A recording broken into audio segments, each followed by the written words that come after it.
Hi, fourth graders. We're on to chapter 16 of No Talking, Orders. It was a bright November Wednesday, and the morning playground at Laketon Elementary School rang with the usual shouts and laughter of children. But there was another layer of schoolyard activity going on, if a person knew what to look for, because all around the swing sets and the jungle gym and the baseball diamonds, small groups formed up as fifth grade friends passed notes and gestured and play acted, trying to tell each other what had been happening since Tuesday after school, trying to tell each other all the clever ways they'd gotten along without talking. The fifth graders were so glad to see each other. They felt like they'd spent Tuesday night in lonely prison cells, practically in solitary confinement. As Dave received the morning confessions from a short line of sheepish girls, he felt pretty good. He had added 15 more points to the score against the girls. Lindsay felt good too. By holding up fingers, 4 boys admitted that they'd spoken a total of 12 forbidden words, which seemed suspiciously low, but she had to abide by the rules that the boys were telling the truth. When the first bell rang, everyone went inside. Dave was in Mr. Burton's homeroom. When the second bell rang and all the kids sat silently at their desk, the teacher said, "Please line up at the door. We're going to a special fifth grade assembly this morning. If anyone would like to guess what it's about, just speak up." No one did, but Mr. Burton could tell from the looks on their faces that most of them had a pretty good idea. He smiled and said, "Don't worry, who could be upset with such beautifully behaved children? Not me, that's for sure." After his group had filed into the auditorium and taken their seats, Dave turned and looked for Lindsay. She was sitting next to Kelly, and they were passing a note back and forth. She didn't look concerned at all. There had certainly never been an assembly like this before, when it was complete silence from the fifth graders.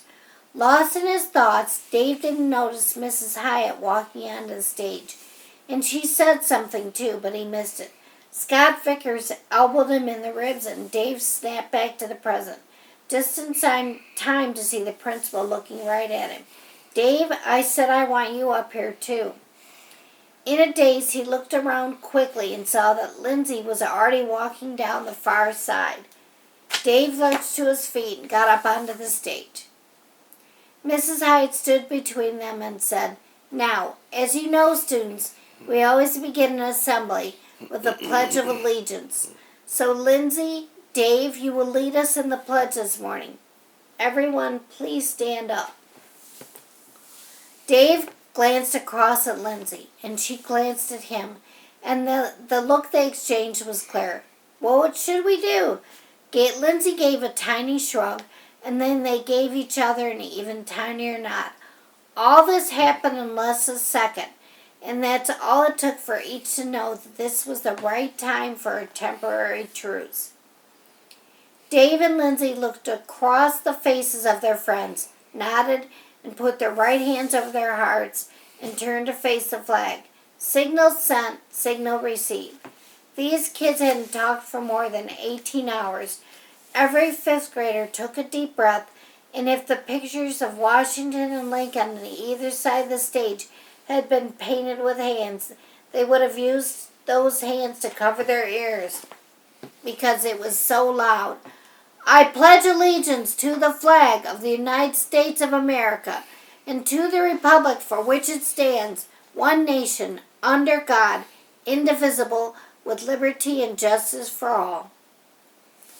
The kids spoke with one voice, almost shouting, incredibly loud, amazingly powerful, probably the most rousing Pledge of Allegiance ever heard in a public school during the entire history of the nation. The auditorium echoed, and it seemed to take a moment for the room to stop shaking. As Dave and Lindsay hurried back to their seats, Mrs. Hyatt, her ears still ringing, said, "Thank you. That was excellent. I've called this special fifth grade assembly so that every one of you gets the message at the same time. As of right now, and here the principal paused and swept her eyes over the upturned faces in front of her.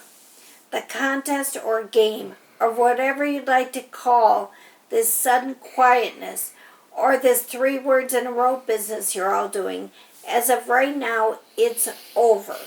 Ended. Stopped. It was interesting, and I hope you learned something. And we all hope that you also enjoyed yourselves. But I decided that it needs to stop. What you've been doing has made it very difficult to have normal, productive classroom activities. And of course, that is why we're all here, to learn as much as we can every day. So is that clear? The room was silent, and then a scattering of kids replied, "Yes, Mrs. Hyatt," the principal said. "Is what I'm saying clear to everyone?" Though this time the whole group responded, "Yes, Mrs. Hyatt." The group remained silent, and Mrs. Hyatt realized something. Yes, the kids had all responded to her, and just now they had all obediently said, "Yes, Mrs. Hyatt," but that was only 3 words. And now it was all still completely silent in the auditorium. So to prove that they had actually agreed to behave normally, well, she would have to get them all to start talking normally. But the principal instantly decided that does not feel the right moment to push it. Better let the teachers work that out with smaller groups. Thank you for listening so carefully, and now I hope you all have a wonderful day. Teachers, you may take your first period classes now. But it didn't feel right. It was just too quiet. End of chapter 16.